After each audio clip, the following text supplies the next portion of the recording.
donc pourquoi mu war a wax rek ci mbir mi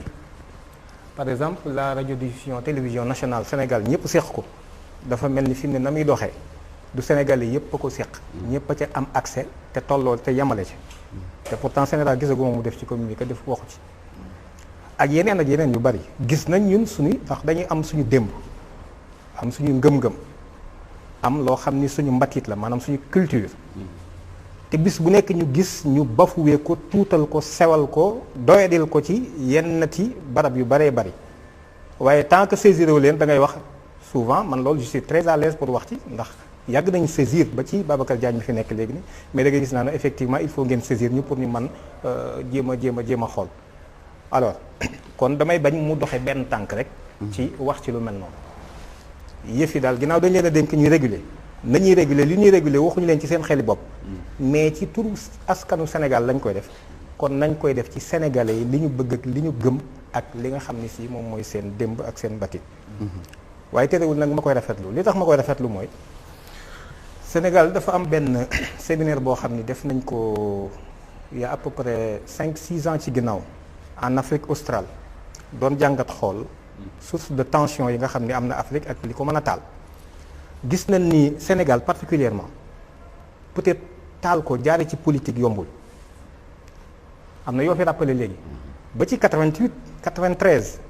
93 lu exceptionnel la woon ñu dem élection un juge war a joxe résultat yi démissionné ki ci topp ñu rey ko réew mi mënoon naa tàkk booba mais gis nañ ni tàkkul 2012 ba ci dernièrement bërki démb rek ci événement yi fi am ni gis nañ ni réew mi tàkkul moo tax ñoom seen étude boobu ak jàngat bi ñu def man jàpp naa ni lu am solo la mooy taal réew mi ci jaare ko ci politique yombul taal réew mi jaale ko ci waaso aussi yombul bien vrai que ni gis nañu dernièrement lu fi xew loo xam ni wax dëgg yàlla képp ku averti rek loolu tiital na la nit ku taxaw ni wolof wala alpulaar wala séeréer surtout sax ñi koy def xam nañ soxlawul ma leen di tudd mais gis nañ fi nit ku taxaw saaga une communauté lëmm dara fekku ci ko parce que dafa am fu mu féete te yooyu c'est des précédents yoo xam musul am ci Sénégal musu fi am Sénégalais ñëpp ay mbokk lañu fii koo fi mën a jël ki nga jàkkaar loolu sa bopp la waxuma sax sa mbokk mais sa bopp la mais loolu gis nañ ni mi ngi tàmbali di am mais terewul ba tey loolu taalu réew mi étude boobu aussi génne woon nañ ko ñoom gis nañ ni ci waaso Sénégal mënees na cee jaar pour taal ko par contre ci ngëm-ngëm mënees na cee jaar pour taal ko par contre ci ngëm-ngëm mënees na cee jaar pour taal ko ci diggante jullit ak catholique te loolu sax c'est peu probable mais ci diggante jullit yi mënees na koo taal diggante tarixa yi wala sunnit yeeg ñi tuddee seen bopp sunnit wala ñi tuddee ñi nekk ci tarixa yi mënees na cee jaar taal ko ba tax na loolu su fekkente ni xam nañ ni potentiellement lu mën a nekk la kon dana am solo ci Sénégal bu lu mel noonu su ci gisee mu teel cee artu googu mu ci artu nag man dama yaakaar ni war nañ ko pàcc toog waxtaane ko ndax réew mi moom dañoo am jafe-jafe dañoo waxtaanewul suñu réew mi suñu Moustapha nga koy wax léegi ni waxtaane wuñ ko bu nee dañoo nekk ci koor war a waxtaane mag ñi parce que il faut ñu waxtaane leen ndax li ñu fi am ci ay acquis li ñu fi am ci mbaax li ñu fi am ci mbatit mais ci ñoom lañ ko nampe kon faw nit ñi ñu waxtaane leen waaye suñu leen di waxtaane man dama jàpp ni d'abord ñi nga xam ne ñoom la ñuy teg ñu war leen a dalal di waxtaan ca loolu dañoo war a am niveau ci domaine boobu man ñi ma gis ñu leen ci dalal amuñu niveau ci diine ba nga xam nit ki am na loolu gis ci plateau yi da nga jàpp ne amuñu niveau ci diine ñi koy waxtaane non pas wala conférence oustaz yu def ay émission waxuma loolu mais plateau exceptionnel yi ñuy def ci Ramadan nit ñi xam nañ ñi ma bëgg a wax les invités quoi. non ñi koy animé amuñu niveau ci diine ok ñi animé plateau yi amuñu niveau ci diine am na loo xam ne si tey jii suñ ma ci dalaloon bëgg a waxtaan ci diine nit ki su ma ci bëggee dem mënul xam ba xam li may wax noonu la wala du noonu ça c'est vrai. amu ci niveau soxlawul may tudd benn télévision mais nit ñi xam nañ li may wax maanaam ay animateurs yu animé animateurs yi amuñu xam-xam ci diine amuñu ko alors léegi kon lan la ñuy def folklore bi rek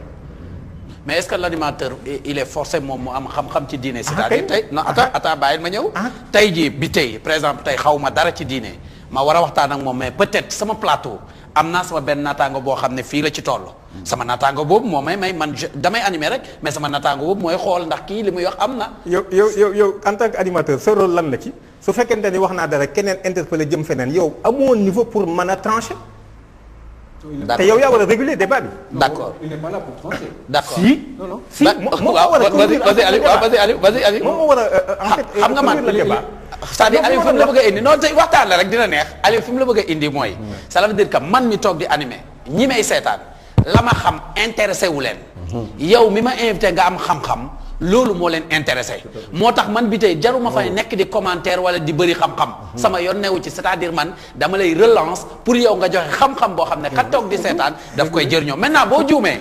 ka ne sama ndeyjoor te moom mu am ci xam-xam mais kooku mooy ñëw problème relance sax ngay njëkk am. problème la relance ngay njëkk am daa fekk préparé wu ma émission bi. problème relance ngay njëkk am non c'est-à-dire diine du lu ñuy lambatu. gis nga du lu ñuy lambatu li ma lay wax nii. expérience la koy waxee. gis nga plateau bu ñu la ci invité. nit ki am niveau ci loolu par exemple muy koo xam ne si jàng na science politique. woo ay ñoo xam ne si ay politiciens la ñu ciy waxtaan. da nga gën a nekk à l'aise parce que li ngay wax ak ki ngay wax li muy wax lu maîtriser la par exemple loolu bokk na ci jafe-jafe yi am fii ci suñu réew yi en Afrique. man dama gis par exemple tugal loolu lu baax la lu ñu war a roy la nit ki par exemple bala dem defi journalisme mais dafay jàngi dara ba pare dana jàng droit wala mu jàng leen wala mu jàng leen. ba nga xam ne bu invité quelqu'un buy wax ci droit. waa ji mënoo wax loo xam ne xamu ko moom mi toog di wax ak yow c'est très important loolu bu ñu ko négliger. mais nit ki mënul làmbatu ci diine nii rek te diine dafa sew. donc yow xamoo ci dara nit ki ñëw di tararar di wax loo xam ne rek ngeen yaakaar ni bon coow li jóg na moo dàq wax ku gën a rëy la mi rek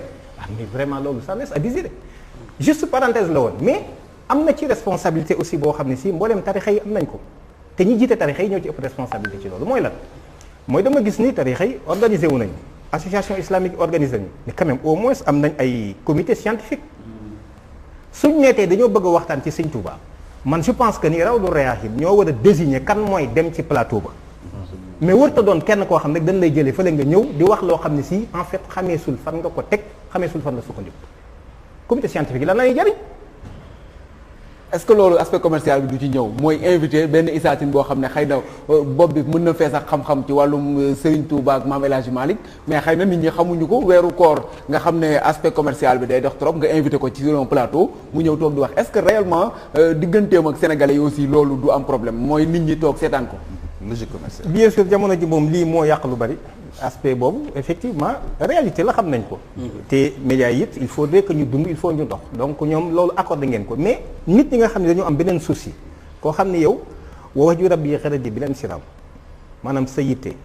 sooy wax sooy dox sooy tëgg sooy jóg lépp yow ngërëmal yàlla kese ngay wut kooku véritablement yaakaar naa ni loolu waroo la rëcc benn amul fenn fu ay aspect pécunier wala aspect matériel wala jiitoo ci loolu ndax sa jubluwaay yàlla kese ngay wut yàlla ngay wut alors kon bu fekkente ni sa message la nga porté tàggat ci aw nit ñu woo la ci di laaj dañu war a seet nit ñoo xam ni am nañ dayoo ba xam-xam bi ak surtout jaaruwaay bi du xam-xam bi rek moo doy mais jaaruwaay ba am na ko aussi ñooñu lañu war a yóbbu ci plateau yooyu ñu wax ci réew mi manqué wu ko su ko defee ñoom ñëpp def ko gis nga problème yi ngeen di jàmbat ba Sénégal di def communiqué bi dootul am parce que nit ñi xam nañ li ñuy wax xam nga ñun jafe-jafe bi ñu am finalement mooy mag ñi fi jaaroon ñëpp ci diine l'islam lañ nekkoon en tout cas ñi ñu fi waxtaanee nii ba tax communiqué boobu génn diine l'islam lan moo ko taxoon a jóg lu ko taxoon a jóg defaraat diggante ñaari ci ëpp solo daal lii la beneen bi moom mbiru mas'uliyya la responsabilité mais ñaari ci ëpp solo ñaar yi la benn bi mooy defar nit ki diggam ak boromam le rapport entre en fait le créateur et son adorateur le créé rapport boobu te loolu li koy def mooy qalbin salim xol bu laab te loolu processus la boo xam ni kenn lañ gis yàlla àddu ci alxuraan muy yonent yàlla Ibrahima donc loolu naka la ñuy def ba def ko xam nga ki nekk ci loolu talul ay compétition wala xaw ma noo ko tuddee léegi sax mbapat wala nangam parce que lu sérieux la alxuraan li muy rëy li fi jaar ci ay nit yàlla li fi jaar ci yonent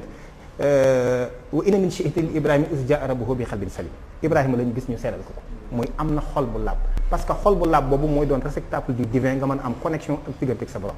loolu moo tax diine wàcc loolu du ay caaxaan beneen élément bi mooy lan mooy nga am makarimal axlaq mooy say jikko defaru yow sa bopp nga defaru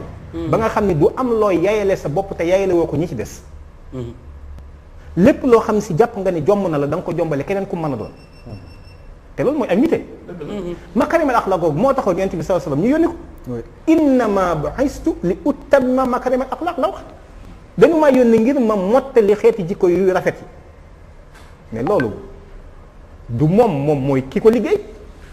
ma mottali mooy lan am na un existant yoo xam ne yonent yu njëkk yi ci lañ doon liggéey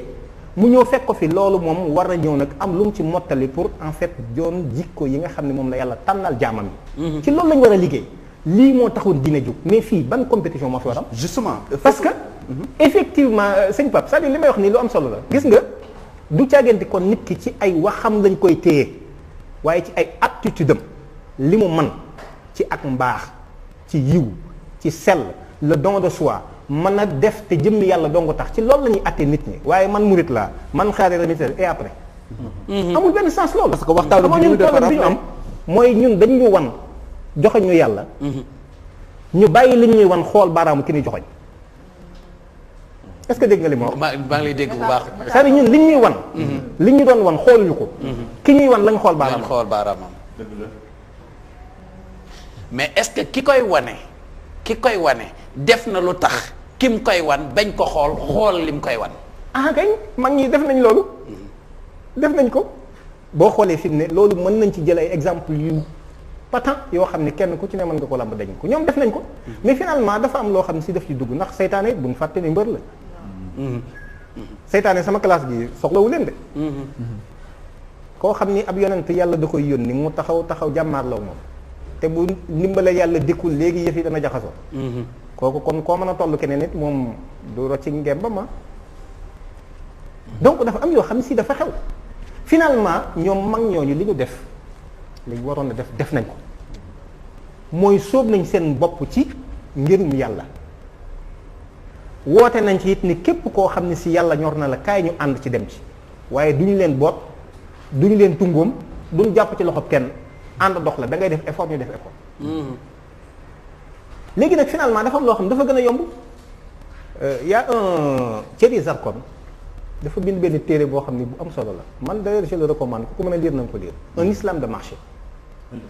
un islam de marché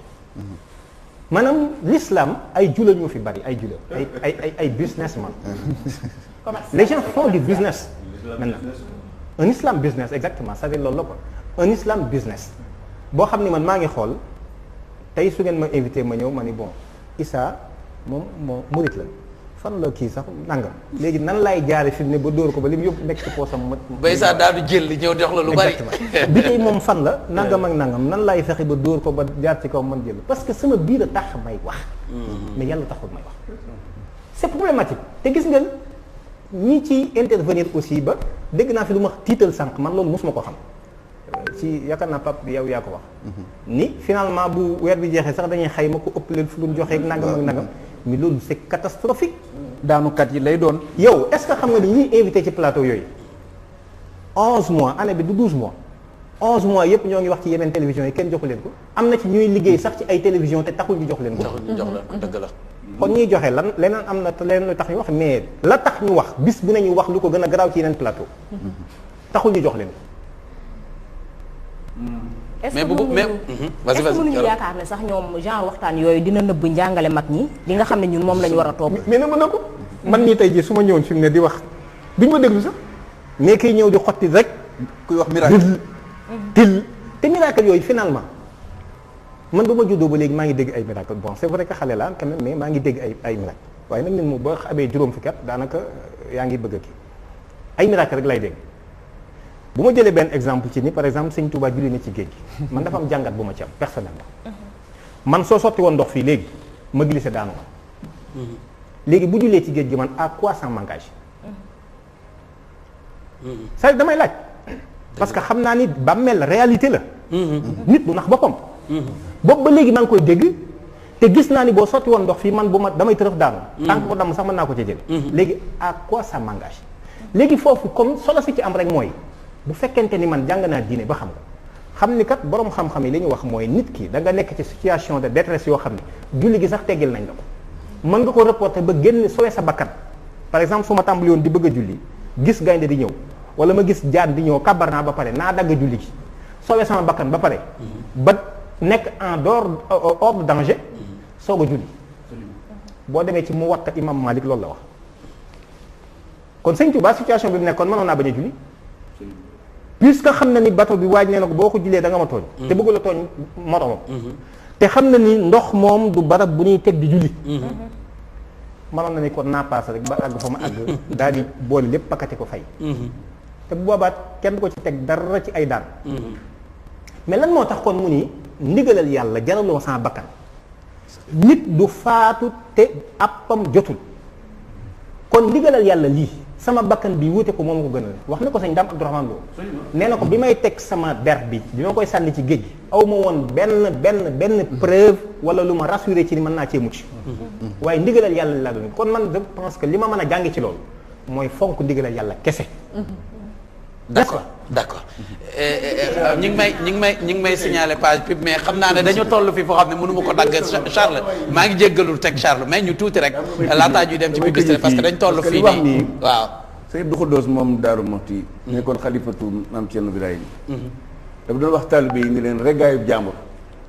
ku mu teereer xal seen ngaa fande te julli gi sëriñ bi julli ci géej gi ku mu tax a bañ a julli boo defu ndànk boo demee yomal xëy am da nga am ak sa borom jafe-jafe koo xam ne julli jaral na ko sëmb ci géej soo toppee ci moom waxtu waru laa raw. dëgg la maam Khady waaw maam Khady. juste rek dama gis ne dañoo situer responsabilité yi wax nañ télé yi wax ñi nga xamante ne bii ñoom la ñuy invité mais est-ce que tamit mënuñ koo it joxoñ ñi nga xam ne nii ñooy téléspectateurs yi parce que dañuy gis ne buñ invité tel koo xam ne nii ci sa sëriñ lay wax ñu gis statut yi nit ñi di ko partagé jàpp leen fii finalement aussi dañuy constater boobu concurrence est-ce que du loolu yi tamit mooy tax ba télé yi tamit di topp seen li ñu bëgg maanaam lu jëm ci wàllu wi le téléspectateurs yi tamit ñenn ñi am nañ ci part de responsabilité. bon gis nga téléspectateurs yi amuñu ci part de responsabilité xam nga li tax. lu tax mbooloo nit ñi muy le peuple sénégalais la ak beneen peuple bu mu mën a doon du ñoom ñooy doon ñi déterminant nit ñi li ëpp ci ñoom xamuñu gis nga nit ñi ñu ndaw ñooy xam orienté leen te ñi am responsabilité boobu mooy kilifa yi diine yi mooy ñi ŋànk état bi. mooy ñi nga xam ni ñoo ngi woote pour mën a animer loolu parce que ñooñu ñoo ci ëpp responsabilité mais nit ñi foo gisee alxuraan bu mu wax ni walakin aksara naas laa yaxlamuun laa yashkuruun laa yafqaluun laa yuminuun li ñu lee ciy wax li ëpp ci nit ñi xamuñu jubuñu jaaruñu ci aw yoon la foule est aveugle nit ñi xamuñu puisque xamuñu nag ñooñu duñ sukkandiku ci ñoom ci ñu topp seen état d'âme ak seen i bëgg-bëgg ak seen i yëg-yëg kenn ku ci naan la li ma yëg-yëg yi moom bàyyi ma sax am nañ ko ci loolu ngir xam ku ne xam na ne état doole bi mu am ci am réew est-ce que jotul actuellement ñu taxawal ab ministère boo xam ne nii ci wàllu diine lay yëngu carrément ñu teg ko fi comme tey jii ku soxla éducation di nga xam fa ngay jëm ku soxla santé di nga xam fa ngay jëm est-ce que ñoom état bi waruñu mën a taxawal ab ministre boo xam ne nii moom mooy taxaw ngir saytu yu ni mel ku bëgg tamit dem ci moom ngir mën a am dëgg ci côté bi ngay recommandation mieux surtout mieux damay wax ni réew yi ni ñu ko tegee dafa lambeer dafa baaxul mieux ministère boobu du régler yëf yi c'est-à-dire y a une réalité au Sénégal dañ koo teg ci ñetti wos bi tey xam nga ko dañ ko teg ci ñetti wos